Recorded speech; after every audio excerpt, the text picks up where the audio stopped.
Okay, good morning, Daniel. Thanks for your time to attend this interview section of mine. Before our interview, can you like do a brief introduce about yourself and your working background? Okay, sure. My name is Daniel Bego. I am a swim coach. I'm working as a swim coach. I've worked as a swim coach for about 5 years now, plus or minus. Yeah, so I started with learn to swim stuff, and then now I've progressed into competitive swimming. Yeah, I'm currently the head coach for the KL swim team. Okay.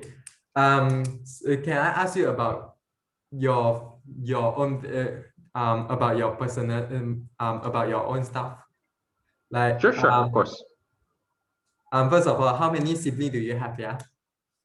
I have five other siblings. So I've got four sisters and an older brother. So all my sisters are my older sisters and then one older brother. Oh, so you are the youngest lah. Yes.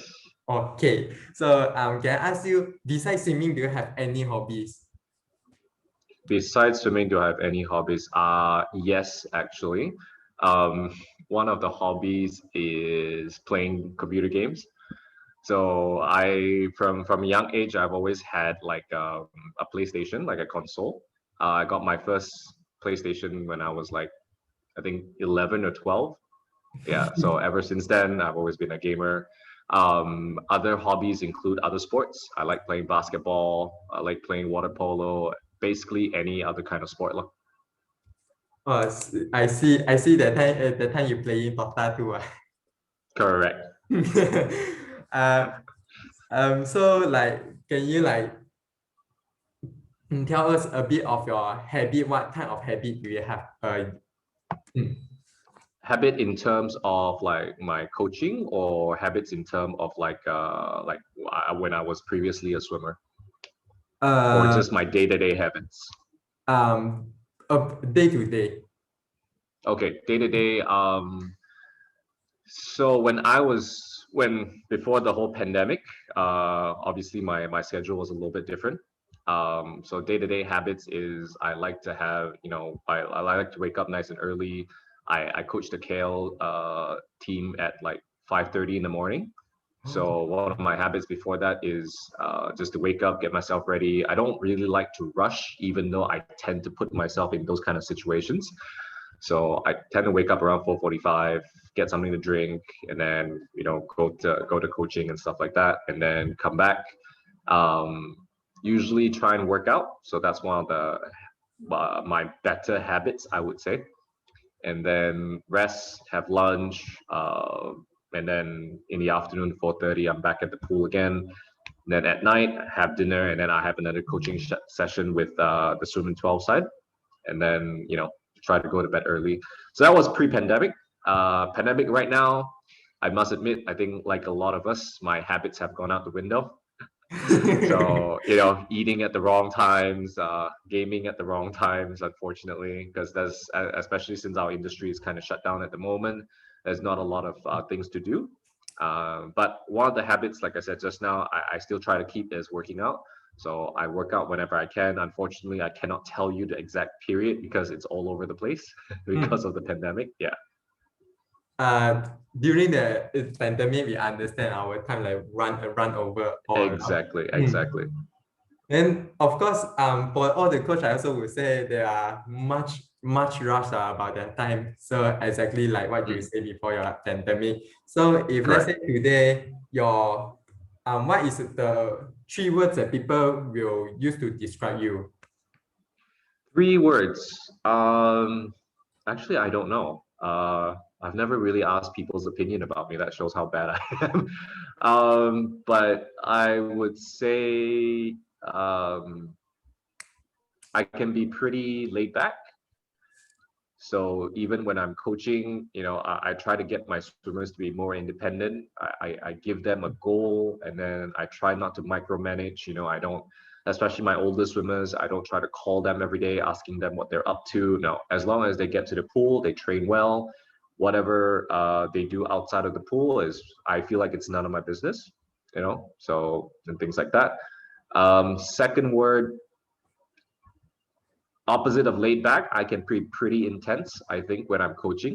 So just as I was saying just now, when they're in the pool, when my swimmers in the pool, it's all business. You know, I don't like to play around. I do joke around with my swimmers, but when it's time to swim the sets, it's time to swim the sets. I don't care whether you're tired. I don't care whether you're in pain. If the sets are there, you do the sets. Yeah. And last word, I would say, hopefully, or at least I think people should think this about me, is hopefully caring. I try to take interest in people that I meet. You know, I try not to dismiss anybody, whether or not maybe they have a different point of view than me. But I still try to take interest in their lives, especially the people close to me, my swimmers, my colleagues, and stuff like that. Yeah, people like that. Yeah, because previously I was also a swimmer. So I know that like most of the swimmers, they're also like very caring to each other, because after their sport then they become very happy already, then they will care about you a lot. Kinda, yeah. Then if let's say because since you used to be a national swimmer, so do you have any of your own motto? Yeah. Back when I was swimming, I think one of my biggest thing that I stuck to was, I know it's a little bit cliche, but I don't know who this quote is from. The quote goes, I will do today what others won't, so I can do tomorrow what others cannot. Wait, yeah, So that again. means yeah. Hang on, let me find that quote, the exact quote. I don't think. So it's like I will do today what other won't, then Yep. I will do what other not. Yes. Yeah, no, sorry. Okay, so the exact quote I think is, today I will do what others won't, Mm-hmm. so tomorrow I can accomplish what others can't.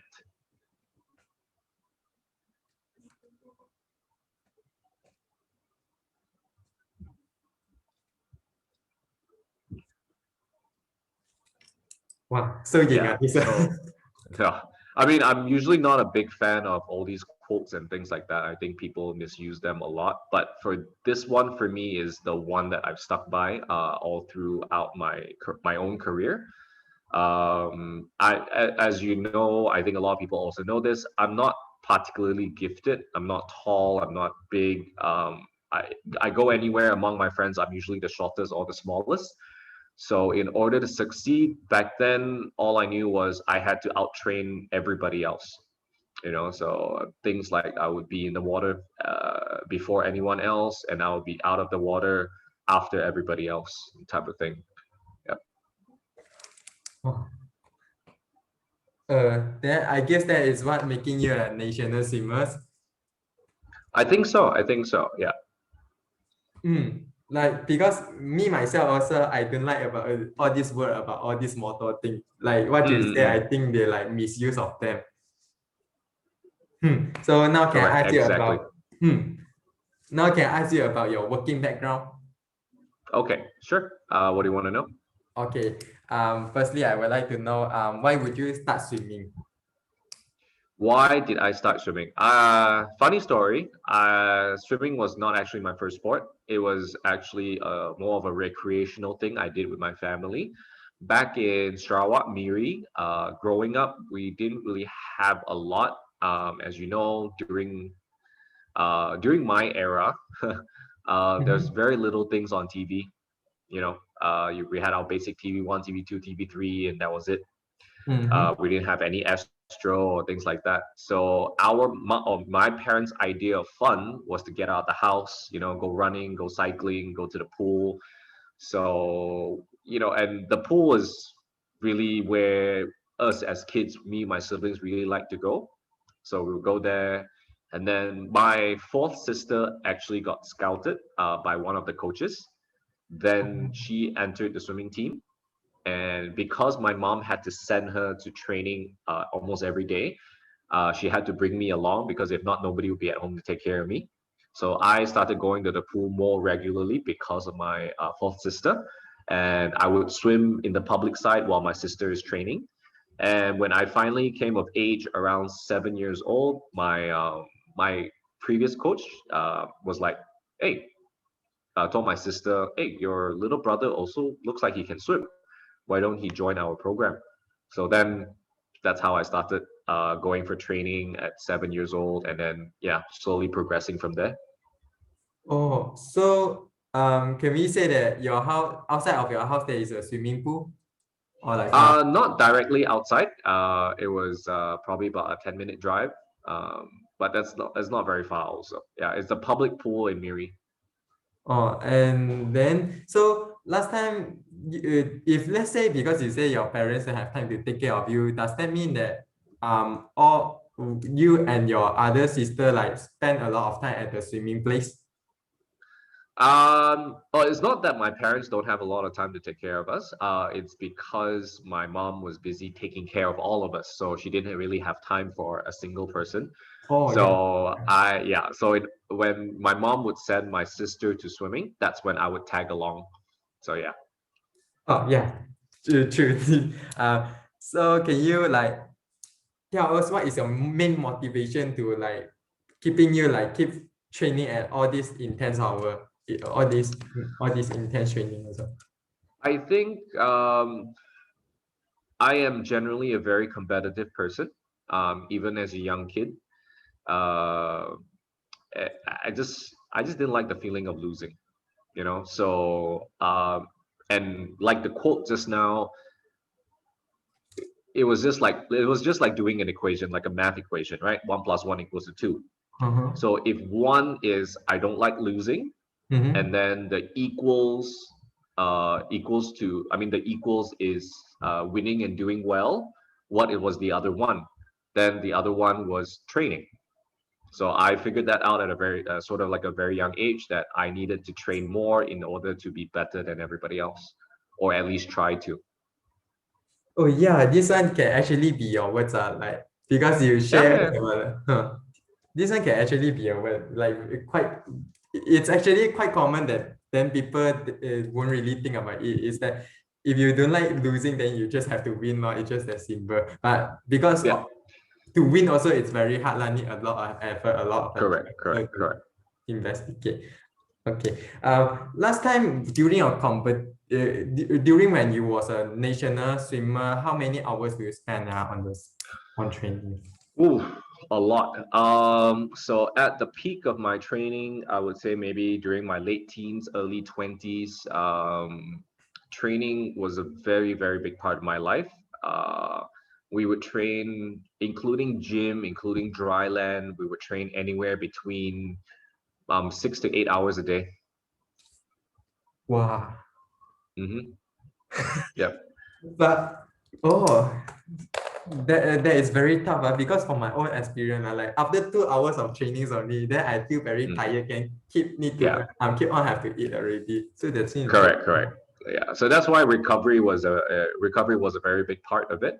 So you got to eat well, got to drink well, got to make sure you stay with your nutrition and stuff like that. Like on our heaviest day of training, we would have to wake up at about 6. Well, I wake up at 6. Training was at 6:30 a.m. We trained to about 8:39 in the morning, and then on 3 times a week we would have gym, and usually it's with the morning training. So by 2:30 we were back in the gym again to about 3:45, 4 o'clock.